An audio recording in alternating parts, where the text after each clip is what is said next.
A video I did a couple months ago certainly seems to be coming to fruition, with a story coming out: France long range ballistic missile under discussion. Now, we all know many countries have ballistic missiles, short, intermediate, and long range. What's happening now is that these are going to be armed with kinetic warheads. There will still be nuclear capable intercontinental and medium range ballistic missiles and things like that. But nations seem to be turning towards a intercontinental or continental ballistic missile strike capability. The French armed forces are apparently discussing the possible use of a long-range surface-to-surface missile in the near future. According to a report published by the National Assembly a few weeks ago, the range of the conventional weapon should be more than 2,000 kilometers if possible, according to the French military. According to the report, specifications for a new ballistic missile with a conventional warhead are currently being drawn up. The need is justified by a gap in deterrence below the use of nuclear weapons. The Parliament's reporters, I assume that's how I'm sorry, can also imagine a deployment outside France due to the threat situation. Ideally, they would recommend the development of both ballistic and long-range cruise missiles for the French armed forces. However, if only one technology is pursued for cost reasons, they pled for the ballistic missile. As the experience in Ukraine shows, this is more difficult to intercept. Nations around the world are taking lessons from the Ukraine war. And the ability to strike a nation from hundreds, if not thousands, of kilometers away is becoming something more and more common and will continue to be. I call it the birth of intercontinental conventional warfare. And this has already been done. Intercontinental just isn't that far anymore. The United States has already been struck by intercontinental weapons, though not with anything like the destructiveness of a nuclear warhead. It occurred during 1944 and 1945 when the Japanese launched more than 9,300 fire balloons at the West Coast. And obviously, fire bombs aren't the same as duck and cover and things that have happened since then. But it has happened. And it's going to continue to happen. And it's going to happen, very likely, on American soil. This is a synopsis of a book called Dawn of the Intercontinental Sniper: The Drone's Cascading Contribution to the Modern Battlefield's Complexity. This is from 2014. It discusses the use of the Predator drone in Afghanistan, intercontinental ferry flights from the United States to theater, then multiple hour-long in-theater missions, guided by people thousands of miles away, using Predator drones and Hellfire missiles. Very likely the future warfare is going to look a lot more like this if you're not on the front line. This is the attack on the Israeli airbase. Multiple missile impacts. This is in real speed. I have not sped this up. There is, of course, music behind it, so I do have to mute it. And there were multiple hits from hundreds of kilometers away. Multiple hits on targets. And these are just the Iranians. If this is somebody with a little more technological advantage, this is on the receiving end, the same airbase. These are the Israelis hiding, ducking for cover. It's an amazing visual.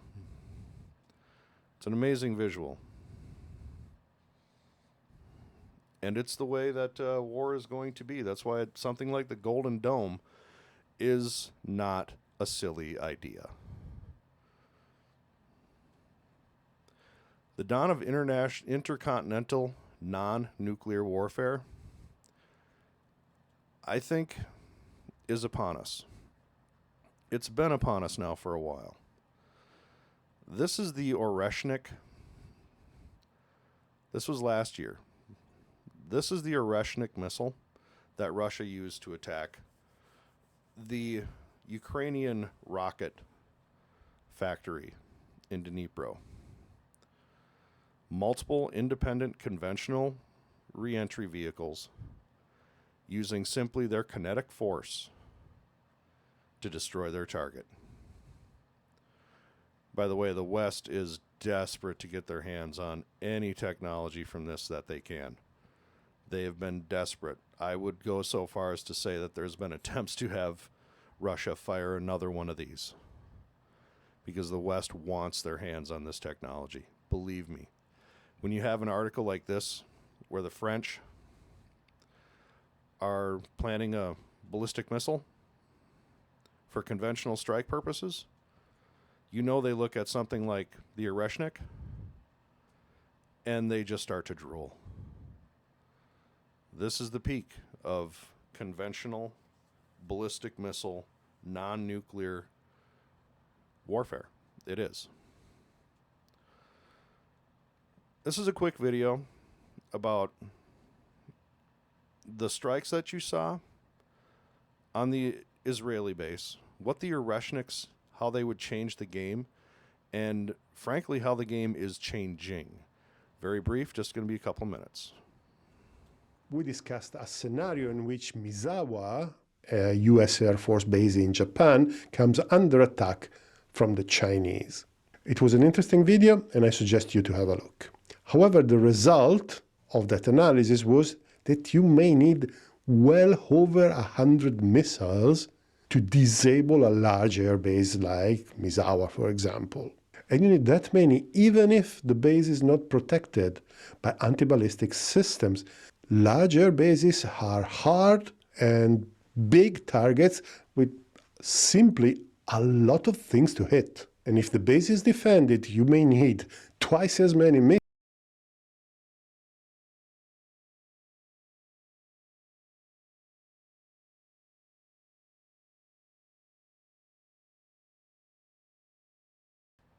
The missiles you're seeing in this Twitter feed and the missiles you're going to see in the upcoming Twitter are the actual strikes as mapped out on the video I was playing. This is on the receiving end.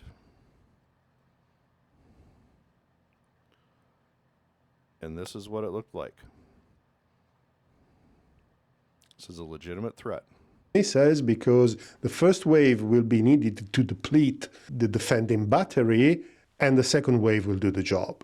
So, in the light of this consideration, do you realize what the Russians have just done? The Russians have just reduced these few hundreds of missiles to 4 or 5. Your only hope in this case is to hit the missile before it releases the submunition, which is something that the SM-3 might be capable of doing, but surely is beyond the THAAD capability. Now, do you realize that a couple of hundred of these Oreshnik could ground all the NATO air forces in Europe? And if the bases were defended, do you realize that you need at least a THAAD battery for every air base? This is out of the Times of Israel.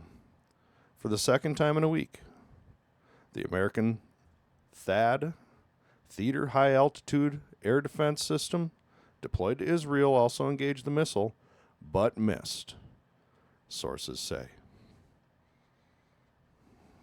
How much is going to cost, and more importantly, how long is going to take to build all these launchers, interceptors, radars, and so on? And if this scenario happens, do you realize that the NATO forces, without the possibility of establishing air superiority and air dominance, lose most, if not all, of their edge? Do you realize that the same type of weapon quite soon could be in Chinese hands or could be given to the North Koreans or to the Iranians and so on. What the Russians just did is a textbook asymmetric reply, which is what their doctrine actually predicates that they should do. And with the deployment of a single system like this, they have just changed the game. And if this wasn't scary enough, there is another element you should be scared of. This time, the Russians notified the Americans of the launch. I think this is so relevant, and I think it's something that going forward in this intercontinental, ballistic, non-nuclear, conventional style of warfare, the warning given by the Russians is vitally important. I also think it might be the start of a handshake agreement where when this happens in the future, we will warn you. But what happens when you don't get warned?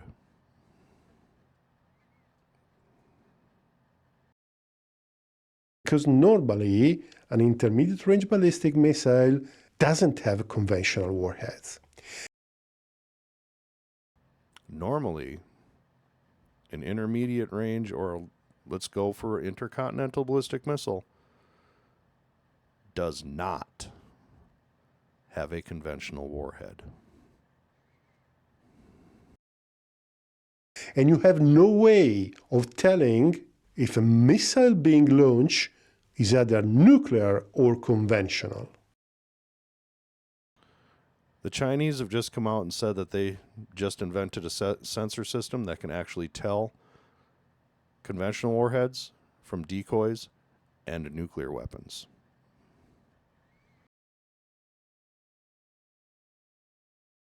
So every time one of these weapons is launched, there is the possibility that by mistake, a nuclear retaliation is going to happen. The Americans are planning to deploy hypersonic weapons in Germany from 2026, potentially armed with nuclear warheads as well. The flight time of these systems is a few minutes. You don't have time to sit down and assess the situation.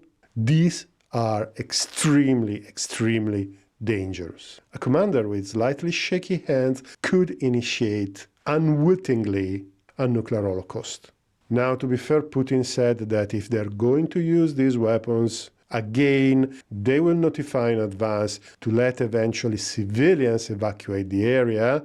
If they do so, it's an extra level of safety, but nobody's forcing them to do so. Nobody is forcing them to do so, and I think right there you have the start of the handshake, the gentleman's agreement. Especially when you have nation after nation now building up their missile systems, ballistic missile systems.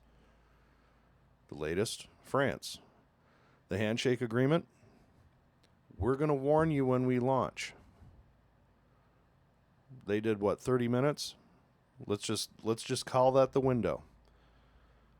30 minutes from a ballistic missile launch, either on continent or intercontinent, with conventional warheads, you'll be warned. It's the first time somebody doesn't warn. That's where the dangers are going to come in. And like I said, when you have other nations, many nations, China, the United States, Russia, now France, getting into the longer range ballistic missile conventional strike warfare doctrine, accidents happen. That's all I got. If you like the video, hit like, share it with a friend, subscribe, let folks know. War is changing. There will always be the on-the-ground trench warfare, but there's also the probability and likelihood that those trenches will be struck from thousands of miles away by people sitting in an office, designating a target, hitting a button, and then going home in the evening to spend their days with their family. A 9-to-5 job. And then you have to target that in order to stop it. That's why I'm saying it may not just happen in other countries. if we go down this path, it'll happen here. Thank you. I appreciate you.